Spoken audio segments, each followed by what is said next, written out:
Okay, dear friends, we will continue our lecture of research methodology. So last time we have seen the basics of research design. In that, Dr. Fisher have given three ways by which we can do research design.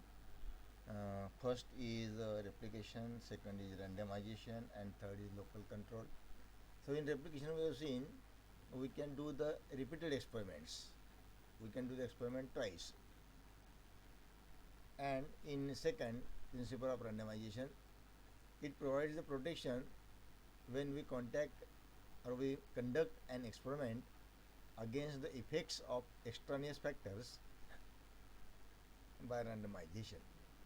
Then we can take readings by combining all factors and we can draw the meanings of all, and then as per totality we can conclude the percentage of each, and as such through the application of principles of randomization we can have a better estimate of the experimental error. So randomization is the second, and last one is the local control. It is one important principle of experimental design under the extraneous factor. When no source of when we know about the source of variability, it is made to vary deliberately over as wide as range as necessary, and this needs to be done in such a way that the variability in such a the variability in such a cases it causes can be, we can say that necessary deliberately over as wide as range as necessary, and then needs to be done in such a way that the variability its causes can be measured and hence eliminated from the experimental error. According to this principle, we first divide the rice field into several equal parts, that is blocks. By giving equal treatment we can eliminate the availability due to extraneous factors from the experimental error. So these are the three principles that we have gone through for two basic needs. Now here we complete the topic, and as usual the objective questions are given at the end of this topic. A research design provides a complete guide for dash dash. This is the complete guide for data collection. In this way, objective questions may come there to the examination, and you have to answer the correct answer, which is presented here as a block. So, a research design, the arrangement of conditions for collection and analysis of data in a manner that aims to combine relevance to the research purpose with economy in procedure.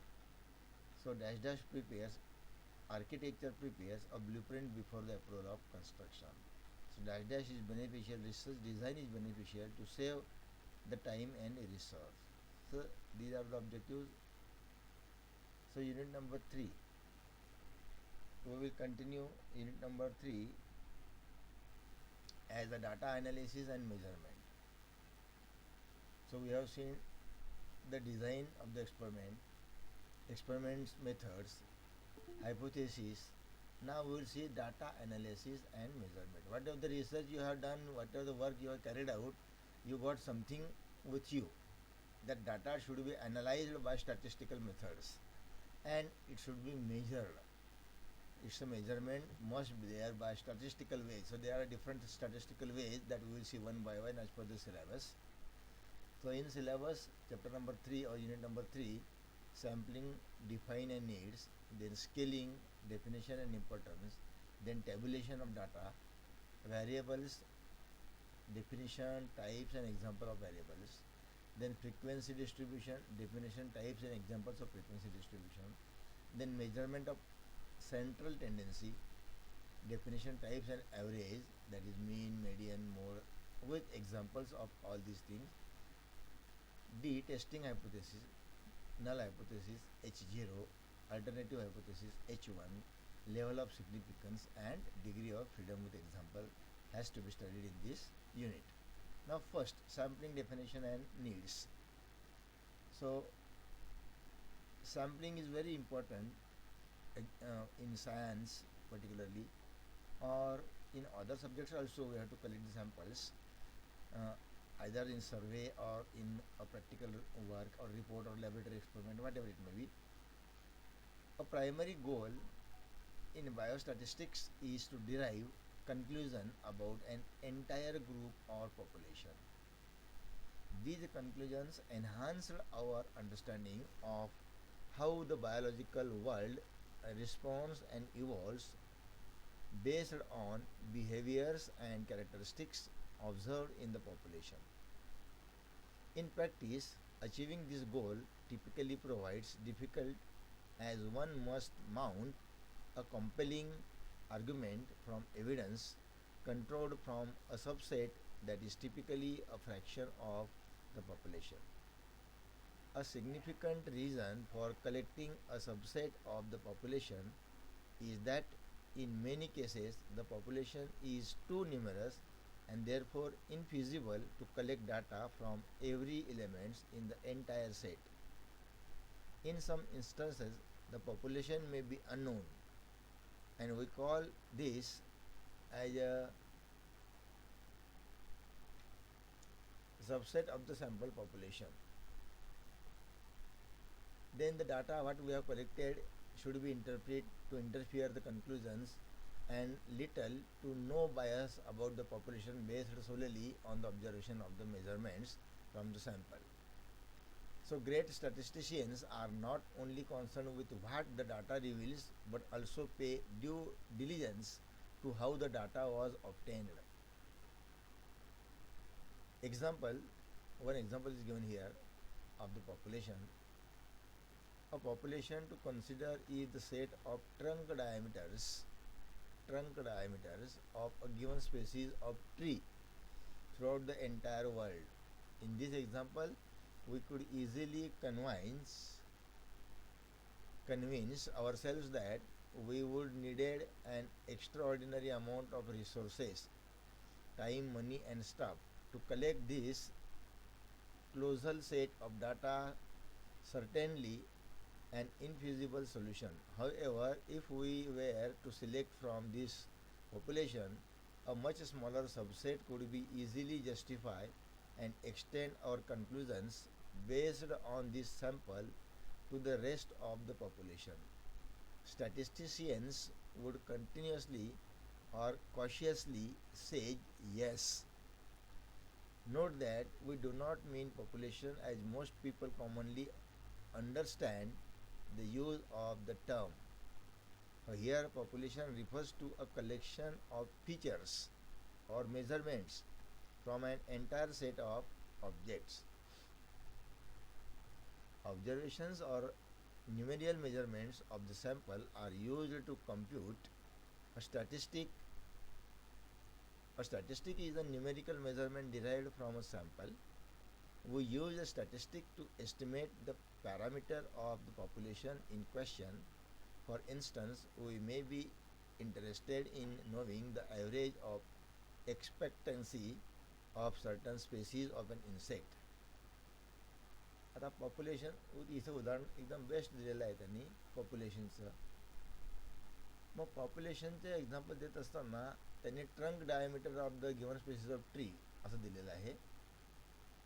आता झाडांच्या ट्रंकचे diameter जर का मोजायचे ठरवलं तर त्या कुठल्या भागातलं ठरवायचे आहे ते आधी ठरवायचं. तो एरिया ठरवायचा, त्याच्यातले झाडांचे ग्रुप्स करायचे, प्रत्येक ग्रुप्समध्ये किती डायमीटरचे, आता एवढ्या डायमीटरचे इतके ट्री आहेत, इतक्या डायमीटरचे इतके ट्री आहेत. तर या पद्धतीने त्याच्या सॅम्पलिंग ॲनालिसिस करायचे आहे आणि त्याचे स्टॅटिस्टिकल ॲनालिसिस पण करायचे आहे. त्या सॅम्पलचं कसं करायचं आहे किंवा कोणत्या एज ग्रुपचे, कोणत्या साईजचे, कोणत्या डायमीटरचे, असे वेगवेगळे किती झाडं आहेत, कोणत्या प्रकारची झाडं आहेत, कोणत्या प्रकारच्या झाडाचे डायमीटर जास्त आहे, हे सगळं डिटेल्स आपल्याला या डाटामधून मांडता येतं एक्सपेरिमेंटल डाटामध्ये. मग त्याच्यामध्ये कीटकांचे पण घेऊ शकतो आपण. उदाहरणार्थ इन्सेक्ट्सचं घेऊ शकतो. बघा parameter one collect sample of this particular insects. मग ते इन्सेक्ट्स कुठले कुठले कलेक्ट केले तुम्ही, मग त्या इन्सेक्ट्सचे नाव काय, त्याची साईज, त्याच्या थ्री लेग्स असतात इन्सेक्ट्सला प्रत्येकाला 3 लेग्स सारखे नसतात. जसं मधमाशीचे 3 पाय वेगळे आहेत, ते शेवटच्या पाय पोलन गोळा करायला आहे. नागतोळ्याचे शेवटचे पाय खूप उंची असतो, जंप मारायचा असतो, पहिल्या पायांपेक्षा 4 पट मोठा असतो. तर हे सगळे आस्पेक्ट्स जे आहेत, म्हणजे तुम्ही शेताचे म्हणा का झाडांच्या प्रकारांचे म्हणा का इन्सेक्टच्या प्रकारांचे म्हणा, हा डाटा तुम्हाला कलेक्ट करायचा आहे आणि तो स्टॅटिस्टिकली प्रूव्ह करायचा आहे. स्टॅटिस्टिकली, आता स्टॅटिस्टिकली कसा प्रूव्ह करायचा ते पुढे सांगतो मी तुम्हाला, पुढच्या मेथडमध्ये तुम्हाला दाखवलं जाईल. कोणती एकही मेथड वापरायची किंवा दोनही वापरायच्या, सगळ्या वापरायला पाहिजे असं काही आवश्यक नाही. आणि सगळ्या वापरल्या तर तुम्हाला ॲक्युरेट आन्सर मिळणार, नो प्रॉब्लेम ॲट ऑल. दुसरी गोष्ट, how your samples must be selected in a way to ensure that the estimate of population parameter is unbiased. म्हणजे त्याच्यामध्ये कुठलेही द्वंद्व राहणार नाही.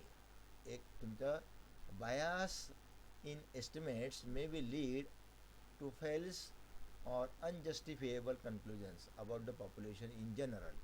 So various methods exist to collect samples are discussed in the following section. याच्यामध्ये sampling मध्ये, in biological experiment it is not possible to collect sample information about a population if the number of cells and other biomarkers are to be collected from a field, then it is really time consuming and also rarely possible to do it.